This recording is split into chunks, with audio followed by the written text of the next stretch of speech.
Ohio State's 2023 recruiting class got a little heftier yesterday. We'll talk about who joined this exclusive group, why I agree and somewhat disagree with what Gene Smith says about a way to improve college football. And Ohio State had a hole on its basketball roster. That hole is finally filled. You can hear all that right here on Locked on Buckeyes. You are Locked on Buckeyes, your daily podcast on the Ohio State Buckeyes. Part of the Locked On Podcast Network, your team every day.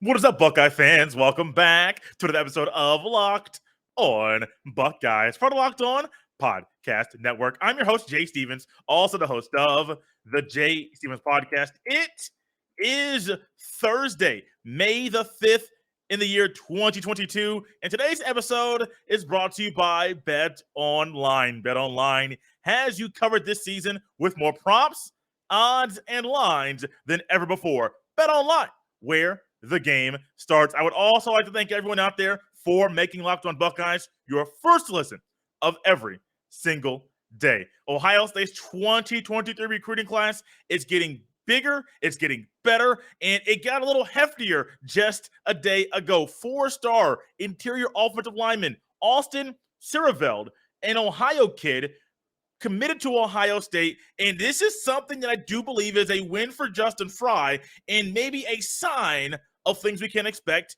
in the future. Standing at 6'5", 315 pounds, he is not only big man on campus in high school, he will also be one of the big men on campus in Columbus, a Middletown, Ohio kid. He committed to Ohio State over Notre Dame and Alabama. I liked what he said about why he chose Ohio State, and I think you will like what he had to say as well. Quote, "I just want to compete and hopefully play as soon as possible and hopefully win a natty," end quote. A kid like this right now, standing at 6'5", 315 in the interior, not someone at 6'5", 315 who might beef up to 320, 325 to play at the tackle position, but a guy that's in the interior who will probably stick at the 315 mark at 6'5" in college. You're coming in with that build, that national. You got to build some strength, get your conditioning up to the high level D1 level. But you're already coming in with a great build to build upon right now. You're already coming in with the proper mindset saying, I'm not coming in to waste any time. I'm not coming in to just get my feet wet and then slowly integrate myself into the Ohio State offensive program. He believes this is a place he can come in and he wants to play as soon as possible. Now, that is something he's supposed to say. That is something that I believe a top talent like himself, the number 26 interior offensive lineman in the class, and the number 8 recruit in the state of Ohio, both of those numbers are via 247 Sports Composite rankings. I believe you're supposed to say those types of things. If you're a top recruit in your state, you're supposed to think, I'm going to go to a school and play not immediately, but maybe as soon as possible. If that means maybe redshirting a year, so be it. If that means, well, I'm not redshirting, but I know I'm going to be in a backup role and then working and striving to get on the field the very next year, great. If that means you are somebody that deserves to be on the field immediately and the coaches have to find a way to put you on the field now in your freshman year, great. But you want to have that mindset that no matter what is going on, I want to play now. I want to play immediately. When Legend Cavazos transferred out of Ohio State and stated that he wanted to go to a place that he can play now, I'm not going to knock a kid for thinking that. He's at Ohio State, and granted the position that he is at has Cam Brown, Denzel Burke out there starting, and there's 2 guys in Ja'Kalen Johnson and Jordan Hancock that are backups that have concretely and have solidified themselves at those roles. So I firmly understand why Legend Cavazos wants to go out there and transfer someplace to play now. And I do think as a junior in high school now, being he's going to graduate next year, and Mr. Austin Siereveld, I'm hoping that my pronunciation of the last name is correct. You know how your boy is with some pronunciations. Still working on those because some of these last names, they're a little tricky. I like this young man. I like him a lot. I like what I've seen from him, and I do think that Justin Fry in his recruiting and how he is really doing things at Ohio State in a quick way at a position that many people have been critical because some of the recruiting has not been up to par. Some of the ways that the development of players has not been up to par. And for you to come in a short period of time and really ratchet up things, crank things up, keep the intensity high, and make it even higher, you got to like it, you got to love it, and you want some more of it. Austin Siereveld joins 9 other players in the Ohio State 2023 recruiting class but prior to this commitment was ranked number 6 via 247 Sports team rankings for the class of 2023. They have not updated their recruiting rankings just yet, so I cannot go back and say what the updated rankings are. However, he joins this group. Luke Montgomery, a offensive tackle from Findlay, Ohio. Ty Lockwood, a tight end. Joshua Padilla, a 6'4" interior offensive lineman of his own. Mark Fletcher, a running back from Fort Lauderdale. Malik Hartford, a safety from Chester, Ohio, a safety in Cedric Hawkins. Dijon Johnson, got it right that time. Dijon Johnson, cornerback from Tampa, Florida. Wide receiver Bryson Rogers, and then also defensive lineman Will Smith. Yes, the son of Will Smith Sr., former Ohio State defensive lineman. An exclusive group. I think the hashtag CHO23N. I may start using that and sharing it because, well, this class is chosen. And this is an exclusive group. Not only because it's at Ohio State, but I do think we're going to see a collective group of talent in 2023 that is going to be the foundation and a building block for things to come at Ohio State. Yes, this team is loaded and talented this year. Yes, I believe they're either right under or right at the scholarship mark for this year. And not just the scholarship mark, but it's literally littered with talent, immense talent all over the board.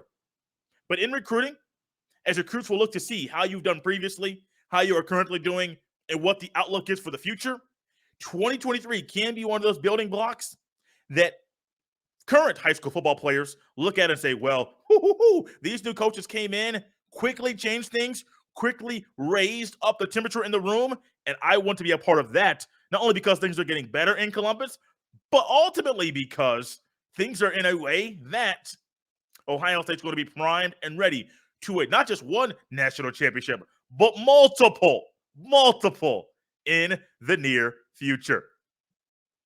Gene Smith, the athletic director at Ohio State, I think he's been listening to yours truly. Myself and Jeff Hunt from the Off the Ball Network, the host of the Jeff Needs Sports and Jeff Needs Help podcast, him and I did a podcast episode on the J. Stevens podcast, I believe last year, about ways to improve college football. And one thing I said in that episode, this is, I think, back in July or August of last year, but one thing I said was that college football needs to break off from the NCAA and get a commissioner and get its own governing body. I'm not the only person that has said that. But it's been on the Twitter, it's been on the podcast. This is one of those times I'm going to toot my own horn. And Gene Smith recently had some comments about the current landscape of college football and how things can get better. And it kind of echoed some things that I have said previously. But, I somewhat agree with what he said to say, and I also kind of disagree because, well, something he said just doesn't sit right with me. Here is a quote from Gene Smith in a brief interview with ESPN at the Big Ten spring meetings, and I just think that when Gene Smith is talking, a lot of it will sit well with you. And before the explanation I'm going to provide, you might say, well, I agree with everything he said. Hear me out. Here's what Gene Smith had to say about college football and the ways it can improve. Quote, we can create our own rules, create our own governance structure, have our own enforcement. We have our own requirements, whatever that might be. That might be in the medical space. For example, if a student athlete is injured and hurt in his or her senior year, you take care of them when they're done when they are done until they're healed. And we have the funding in place to do that. You don't touch anything else with the NCAA. You keep the academic requirements in place. The reality is those schools who offer 85 scholarships in football might or have made a different commitment, and that needs to be addressed, end quote. He also stated, now not in that quote, but he also said that he was just kind of throwing out an idea, but the idea was having the CFP, the college football playoff, create their own rules and kind of run college football away from the structure and the governance of the NCAA. Well, let's just break down how college football is right now.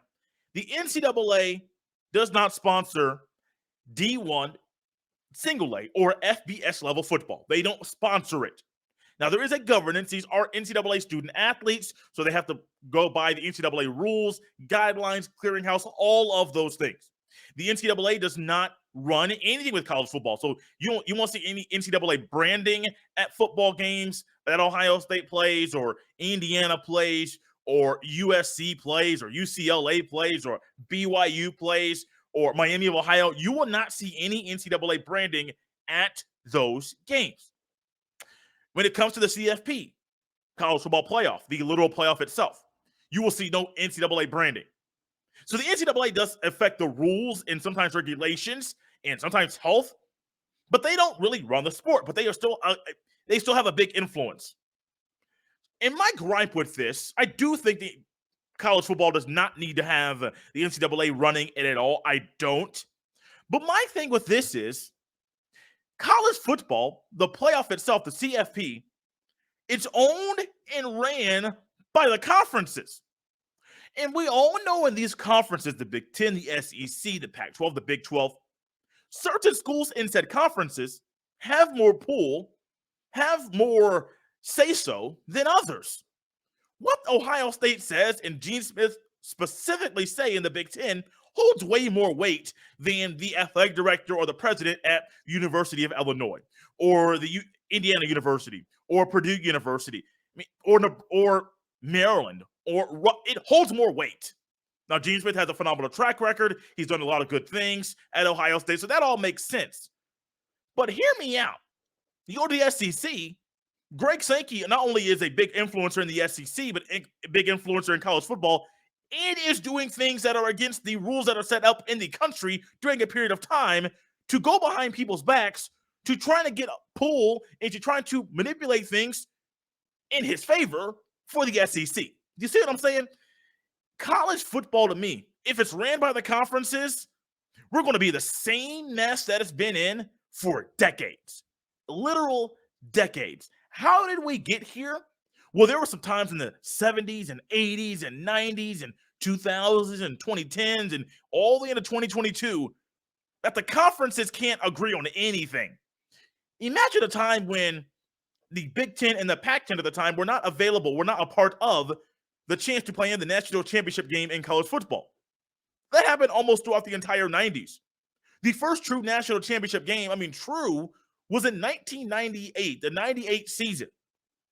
Let all of these things sink in when you're thinking about a sport that literally has conferences. And when the conferences that Gene Smith is talking about is these 10 conferences that make up the Group of Five and Power Five. Then also Notre Dame, because Notre Dame is an independent, and those other independents would fall into this as well. But Notre Dame being the heftiest and the loftiest of those independents, they're going to be in the decision-making process. So if Gene Smith is saying we want the CFP to run in college football and not the NCAA, I'm cool with that. Firmly agree that needs to happen. Firmly agree there needs to be a governing body outside of the NCAA that runs college football. Firmly believe there needs to be a college football commissioner and people in a cabinet type environment. I firmly get that. But where I don't agree is that if he's saying that the CFP needs to run or should run college football, now he's saying he's just throwing ideas out there. I don't think he's just throwing ideas out there. He's trying to see if he can get some traction with these things so that in the future, if it goes down, he can, of course, be a decision maker. Just saying, you want to try to influence things that benefit you. But if you want the CFP to run things, Buddy, we have seen these conferences for decades not be aligned, not agree on things. And what has it gotten us? A bigger mess than we thought we would be in right now in 2022. Break off from the NCAA. Oh, buddy, so be it. Go right ahead and do that very thing. But I don't think you firmly understand the detriment and the downfall and the problems that will come if these 10 conference commissioners are calling the shots aside from the NCAA. Let's just take 2020, for example. Not going to say certain words, but you know what words might come to your head when you think about what went down in 2020. The SEC, the Pac-12, the Big Ten, the ACC, and the Big 12 all had different rules, and that's just the Power Five. They all had a different decision-making process to try to figure out if they're going to come back to playing football. We all get on baseball. Baseball strikes, the owners and the players can't align. Imagine college football. If we have another 2020 scenario, and these conference commissioners are in charge of deciding if they're going to play football or if they're not going to play football. We're in May at this point in time in this little scenario, and all of a sudden, May rolls around, June rolls around, July rolls around, and there's no answer. Could you imagine a strike of type of thing or a situation where there's a delay with the season starting because these conference commissioners can't align and can't get things right, and they are deciding not only the fate of their own conference playing football, but all of the conferences playing football at this level? Buddy, you want to see an uproar. Whoo-wee. That's an uproar right there. Gene Smith, CFP, breaking off from the NCAA and having college football have a different governance in no part of the NCAA, I'm here for it. But buddy, having the CFP, who is owned by the conferences, run college football? No, absolutely not. That is not something your boy will get on board with. What I will get on board with is how Chris Holtmann has somewhat filled off this roster. Now, that was a little rant that I planned on having. Didn't know it was going to be like it was just a minute ago, but I really just think college football, y'all got too many hands on a pie. Let's get things right. Now, let me get off that gravy train. I don't know why I said gravy train. It was a song I heard recently that was from a guy named Young Gravy. Just recently heard about him because people at work talked about him, and they said this gravy train song, and I listened to it. I was like, this guy's kind of weird. This guy's kind of interesting. I'm just saying, a little interesting there. But Chris Holtmann has filled out this roster with another transfer. This one coming from Oklahoma State. Does that sound familiar? Tanner McAllister, Oklahoma State, former Oklahoma State safety, is coming to Ohio State, transferred. Jim Knowles, former Oklahoma State defensive coordinator. This is football now, but he's still coming to Ohio State. And now Isaiah Likely, 6'5" point guard from Oklahoma State, is now in Columbus as well. As I look at this roster and think about how Chris Holtmann has filled it and how Isaac Likely, Isaac Likely. His last name is spelled Liekele. Listened to some broadcast and heard the commentator, play-by-play man call out Likely's name, and so I believe I got it correct. He's a 4-year player at Oklahoma State, a point guard, and a 6'5", 215 point guard isn't normal. Not only in the pros, but also in college. I think about bigger, taller point guards, and I go back to my younger days and when I was in elementary school, middle school, high school. Some of you will remember these names as well. Gary Payton, 6'4", Jason Kidd, 6'4". Think about it. Dwayne Wade was 6'4", but he was a shooting guard. You don't normally find many 6'4" point guards, but I do think that skill set and some of that size and the height and the size with 215 and some of the things that Isaac Likely. Now, if I say Isaiah, it's an apology. I don't mean to do that. It just I heard it earlier. Someone mispronounced his name. I said, no, it's Isaac. So if it comes up, it's because that name Isaiah is already in my head. But Mr. Likely, what he brings to the court is something that I do believe will open up the passing lanes. It's something that I do believe will be very influential for people like Tanner Holden, Justice Suing, and Sean McNeil on the basketball court. Isaac Likely, he is somebody that can facilitate the offense, which is ultimately what you want your point guard to do. We're not going to deviate from that or say anything different, mainly because as a point guard, you're supposed to run the show, facilitate, orchestrate the offense so the ball consistently gets in the basket. One of the things I like from him is he can post up on the block, not post up and only get his own shot, but posting up and being able to pass, I saw him make a nice, crisp one-hand pass. If you're looking at the basketball court, at the half court line looking in, he was on the left block, threw the ball out to the right corner, one-handed, three-point shot, wet, cash money, go back to the other end and play defense. That's not normal. I do think that Chris Holtman's realizing sometimes the point guard play that you thought you were going to get with previous players was not what you eventually got. So therefore, you might need to change things up, and building through the transfer portal while also bringing in 5 freshmen. This could be a game changer. It's a possibility of being a game changer, not just for the record and the how deep the basketball team get to the NC2A tournament, but also for Chris Holtman and his psyche and his coaching philosophy. I mean, there are sometimes forks in the road. There are sometimes things that help us improve to be the best that we could be. And I do think Isaac Likely, what he brings, is going to be huge for Ohio State. He can not only facilitate, post up on the block, he can rebound well. He's averaged 5.5 rebounds for his career. He has 110 starts while at Oklahoma State. So you're getting a guy that's seasoned, that's experienced, seen a lot of basketball. The Big 12 plays a good brand of basketball night in and night out. So it's not like he's someone that is playing at a mid-major that's now going to be transferring up and is not used to playing the high-level brand of major high-level D1 basketball. This guy has played it all the time. 110 starts, 114 appearances at Oklahoma State in his 4-year career. He has 1 more year left. You all know everybody gets an extra year for the COVID, and that's why Mr. Likely has 1 more year left for playing college basketball. For his career, 8.9 points per game, 3.9 assists a game, and 5.5 rebounds a game. That might not be sexy or appealing to you, but I do think it's ideal. Last year, he averaged 7.1 points per game, 3.4 assists a game, then also a whopping 5.5 rebounds per game as well. Another reason why I like this, kind of hit it at it earlier, but this allows Ohio State to play a brand of basketball where originally I thought they're going to have Justice Sueing play the 3 in the starting lineup. I see a scenario that Justice Sueing plays the 4 and more fits in tune to what other teams are doing in college basketball. Still think Zed Key starts at the 5, but likely at the 1, Tanner Holden or Sean McNeil at the 2, Tanner Holden at the 3, Justice Sueing at the 4, then Zed Key at the 5.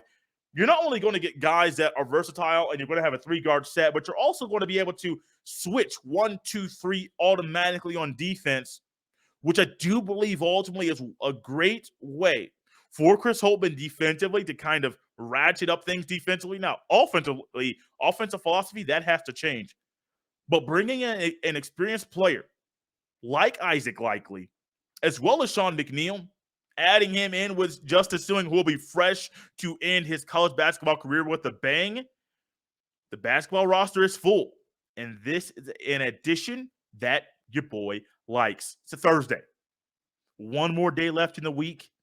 Planning on doing some, not player profiles, but looking ahead to the NFL and talking about certain NFL draft picks that were Buckeyes and looking ahead to see what they'll do in the future. Coming up in the near future in the National Football League, got some great, phenomenal guests coming up that you've heard here before. Can't say them just yet, but I do believe, stick around.